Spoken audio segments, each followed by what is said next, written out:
এই মানুষটাকে যেভাবেই হোক আপনারা মারলেন, এ তথ্য বেরিয়ে আসবে ইনশাআল্লাহ, এ তথ্য বেরিয়ে আসবে। 13টি বছর অন্যায় ভাবে আপনারা ঢুকাই রাখবেন। তার সাথে জেলখানায় ছিল আমার এক ক্লাসমেট সিনিয়র, তো সে বলল দেখেছি একটা সময় বালিশ পর্যন্ত দেওয়া হয় নাই, আল্লামা দেলোয়ার হোসেন সাইদি হাত দুখানা দিয়ে এরকম সোজা হয়ে শুয়ে আছে, বড় হাজার পাওয়ারি বাল তার মাথার উপরে ঝুলিয়ে রাখা হয়েছে। আমার সময় কম, লোকটারে আপনারা মারলেন বা দুনিয়া থেকে বিদায় নিল, আল্লাহ ভালো জানেন।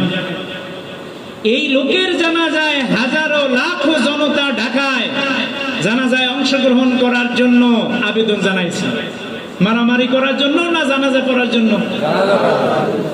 আপনাদের এত অ্যালার্জি, আপনাদের এত সমস্যা। আমার আগে মামাই বলেছিল যে আমাদেরকে মারা ওই পিরিয়ডে এটা মনে হইতো ফরজে আইন। জামাত মারা কি ফরজে আইন, মারলে সব হইবে। আচ্ছা, বাড়ি নিয়ে আসলেন তারা সংগঠনের ভাইয়েরা, আপনারা সবাই সাক্ষী দেন, জানাজার একুরেট টাইমটা পর্যন্ত আমাদেরকে জানতে দেওয়া হয় না। এই 11টায়, এই 12টায়, এই 2টায় বিভিন্ন কায়দায় জানাজার নামাজ আপনারা আদায় করতে দেন না। তারপর আমি ওইখানে ছিলাম, প্রশাসন চাপ দিয়েছে যে এখন জানাজা করা লাগবে, কিন্তু উৎসুক জনতা, লাখো জনতার বাধার সম্মুখে পুলিশ সেখান থেকে সরে যেতে বাধ্য হলো। জানাজা হয়ে গেল, দাফন হয়ে গেল, এখন আর কি ক্ষমতা আছে এর? কবরটা পর্যন্ত আপনারা পাহারা বসালেন পুলিশ দিয়ে। এই পুলিশ পাহারা দিতে চায় নাই। সব পুলিশ খারাপ নয়, সব প্রশাসন খারাপ নয়, কারণ প্রশাসনের ভাইরা আমাদেরকে আগে ফোন দিয়ে বলতো বাসা থেকে সরে যান। সবাই খারাপ ছিল বলেন? গয়রাও সবাই খারাপ ছিল না, সব আওয়ামী লীগও খারাপ ছিল না। অনেক আওয়ামী লীগ ছিল যে ডরের ছিল, জামাত আগেই করতো কিন্তু নাম লাগাইছে যে আওয়ামী লীগও আছে। এত দূর পর্যন্ত করলেন আপনারা।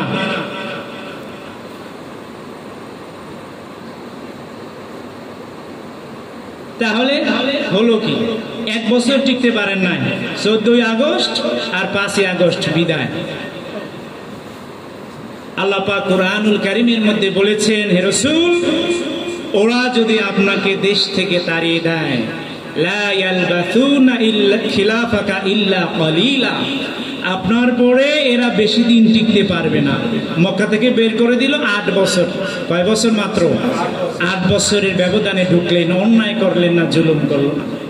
সাইদি সাহেবকে দুনিয়া থেকে বিদায় করে দিলেন, জুলুম করলেন, নির্যাতন করলেন। আমি তো একজনের কথা বললাম, এরকম হাজারো উদাহরণ রয়েছে।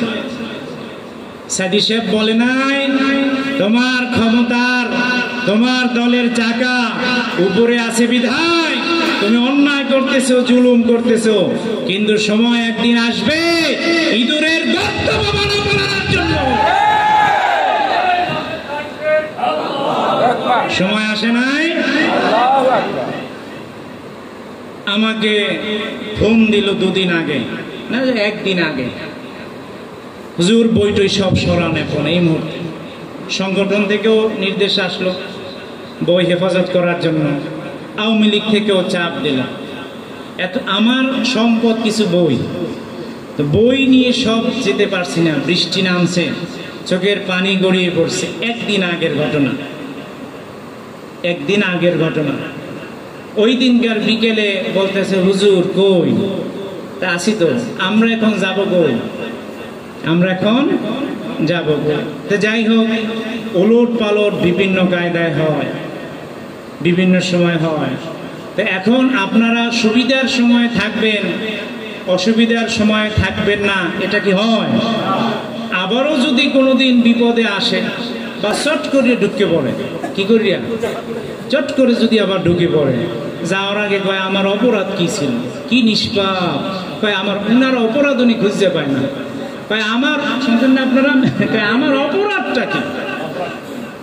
এত কিছু করার পর কয় আমার অপরাধ কি? এখন তো আমি যে কোনো সময় ঢুকতে পারি। ঢুকলে কি আবার আপনারা জামাত ছেড়ে দেবেন? কোরআন সুন্নাহ ছেড়ে দেবেন? ছাড়বেন কারা? ওমা, এতে সতর্ক সবাই।